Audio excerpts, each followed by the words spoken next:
I have a shock incarceration facility in my district. It's done a good job. It lowers the rate of recidivism. I only wish that as a state we would embrace this because I think it would be better for all as far as restorative justice. But I want to expand a little bit on what Senator Griffel had to say. As a former county executive and a current business owner, let me share some information with you that troubles me. In 2017, assaults on staff were 799. In 2021, that number jumped to 1,173. That's a 47% increase. You yourself has said we've had a record low population, 50% drop in population. So when you look at it as a percentage of the actual inmate population, that's like more than a doubling. At the same time, the assault on inmates are up. Well, they were down slightly, but again, you have half the population you had. Quite frankly, as a business owner, if I had failed so miserably in keeping my employees safe, and I would be facing a lot of very severe sanctions and trouble from the Department of Labor, OSHA. And right now, we're looking at you overseeing this dramatic rise in violence against our employees, which our number one job is to protect those employees, but also on the inmates. So we're looking at some pretty dramatic numbers here, again, with a lower prison population. And if you want to know why morale isn't good, I mean, I know you say you're not sure, but I can tell you because I've spoken to corrections officers, I've spoken to the skilled tradespeople, some of whom lost their jobs because they refused to get a vaccine, while you went out and bought McDonald's to try and encourage inmates to get the vaccines and had no vaccine requirement for people that are visiting those inmates. That's why I think morale is an all-time low, in my opinion. So my question is, as someone who was looking at it as an employer, and I'm looking at your track record for the last few years, especially, and I realize that it does not all lay at your feet. I understand that we've done things in New York State to encourage and embolden the actions of some people that are incarcerated and criminals in general. But we're talking about giving you a promotion to heading this department, and you've got a really serious problem here with violence increases and decreases in morale. I guess a simple question: why should we believe that something different is going to happen now that you're getting this promotion? Well, Senator, a lot of things. First of all, one of the ways to address violence is to increase the technology, which we've spent millions on and continuing to expand.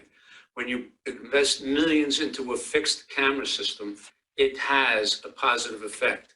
We've seen a dramatic decrease in the number of assaults at Attica Correctional Facility, which we completed their fixed camera system many years ago. This was a very elaborate system that includes microphones, includes even the parking lots. Second of all, the relationships that I develop with outside law enforcement are very important. The expansion of my OSI unit to promptly respond and perform investigations, including bringing in outsiders, not just people that have been trained in the system. Providing additional tools. We're always looking at new safety tools such as pepper spray and other things that can actually safely disarm a situation. We're looking at different training techniques, but we're also mindful of the demographics of the population. Right now, the percentage of the population that are serving time for violent felony offenders is about 73%.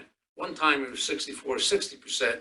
As the population declines, the percentage that are in for VFOs has gone up. So it's now 73%. That's a significant change. And there are other things that probably are driving the violence. One in particular is that when COVID happened, it knocked everything sideways in this agency. It really did. I mean, when you can't have the normal outreaches, the normal productive engagement and activities for the population, it creates frustration. All my volunteers have not been able to come into this system. They do a great job supplementing everything we do. It's frustrating for the population when, yeah, we continued visitation, but we continued it on a much more limited basis.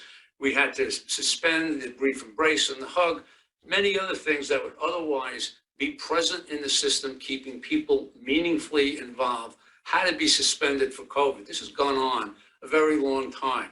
The staff have been phenomenal, coming to work every day, helping to keep everything in order. I'm always be grateful for them.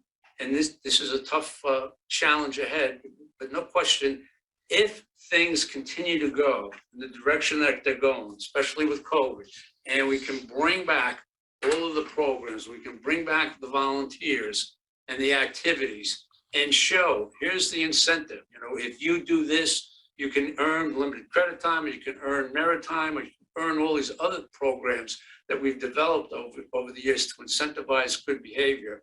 I think we will definitely turn the tables on this and head in the right direction. And again, I can't overemphasize the ideas that can come from the rank and file up, because they deal with this issue every day.